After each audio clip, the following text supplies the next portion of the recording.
안녕하세요, 팬들입니다. 지금 시장은 여전히 지정학적 우려가 지속되고 있지만 장기적 관점으로 봤을 때 증시와 암호화폐 시장 모두 연말 상승으로 마무리되지 않을까라는 평가가 나와주고 있는데요. 그래서 오늘 영상을 통해 많은 증권사들이 상승을 바라보고 있는 이유와 가격적인 부분에 대해서 알려드릴 예정이니까 오늘도 끝까지 시청하시길 바랍니다.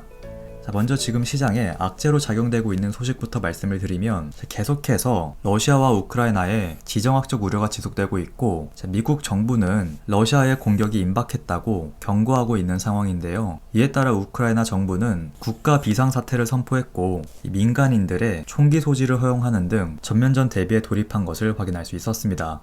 한마디로 전쟁에 대한 우려가 해소되기보다 더 심각해졌다고 볼 수 있겠는데요. 그러나 비트코인 같은 경우 하락세가 잠시 진정된 것을 확인할 수 있고 기관 투자자들도 오히려 이번 하락에 추가 매수한 것을 확인할 수 있었습니다. 이렇게 기관 투자자들이 비트코인을 매수 관점으로 바라보고 있는 이유는 바이든 대통령이 러시아에서 가장 큰 은행 2곳과 이들의 자회사 42곳 등 금융기관에 대한 제재가 있을 것으로 판단되는 상황이고, 이에 따라 러시아가 암호화폐를 활용할 가능성이 높다는 점이 매수 이유로 볼 수 있겠고요. 그리고 지난 영상에서도 말씀드렸지만 역사적으로 이러한 지정학적 이슈가 있었을 때마다 시장이 장기적으로 하락하기보다 평균 20일 정도만 하락하는 모습을 보였다는 점에서 이번 하락을 저가 분할 매수 관점으로 바라보고 있는 것이 아닌가 예측해 볼 수 있습니다. 뿐만 아니라 러시아와 우크라이나에 대한 이슈로 인해 연준이 올해 3월 달에 금리를 0.5%포인트로 인상할 가능성이 낮아졌다는 점도 이유로 볼 수 있겠죠. 그렇다면 반대로 우리가 하락에 주의해야 되는 타이밍은 언제인지 알려드리자면 바로 장단기 금리차가 역전이 되고 경기 침체가 예상되는 시점에 투자 비중을 줄일 필요가 있겠다라고 말씀드릴 수 있는데요. 우선 올해 연말까지 이 실적 장세에 따른 뉴욕 증시의 추가 상승이 예측되는 상황이고, 이에 따라 암호화폐 시장도 비슷한 흐름 이어갈 것으로 전망하고 있기 때문에 아직까지 매도 관점으로 볼 필요는 없겠지만 올해 연준이 금리를 점진적으로 인상하면서 올해 말이나 내년 초에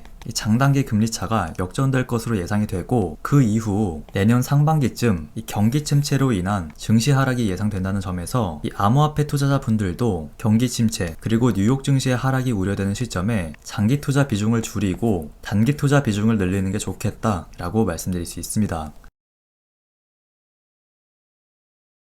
실제로 해당 시나리오대로 흘러갈 경우 올해 연말까지 전고점이나 전고점보다 좀 더 높은 수준으로 상승한 뒤 2023년에 장단기 금리차의 역전 그리고 경기 침체로 인한 하락이 발생하게 되고, 2024년 비트코인 반감기를 기준으로 다시 회복하는 움직임을 기대해 볼 수 있다는 것이죠. 물론 미국 정부의 통화정책에 변화가 있을 경우 이 투자 전략도 조금씩 변경될 수 있겠지만 큰 변화는 없을 것으로 예상하고 있고요. 현재 시장의 상황으로 봤을 때 아직까진 상승 여력이 남아있고 내년 정도가 돼야 경기 침체로 인한 하락이 예상된다는 점 참고해 주시면 좋을 것 같습니다. 그래서 결론은 연간 기준으로 볼 경우 올해도 상승 마감할 것으로 예상되기 때문에 지금처럼 가격이 하락한 자리에서 장기 투자를 목적으로 저가 분할 매수에 나서도 되겠지만 내년 초 정도엔 장기 투자 목적으로 접근하기보단 단기 투자 비중을 늘릴 필요가 있다라고 말씀드릴 수 있겠습니다. 그래서 지금 여러분들께선 이 지정학적 이슈로 인한 단기 변동성에만 주의하셔서 투자하시면 될 것 같고요. 혹시라도 이 통화정책 변화로 인해서 이 투자 전략도 변경해야 된다면 영상을 통해 알려드릴 예정이니까 계속해서 참고하셨으면 좋겠습니다.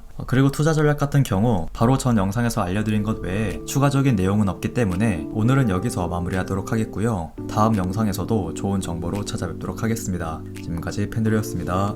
감사합니다.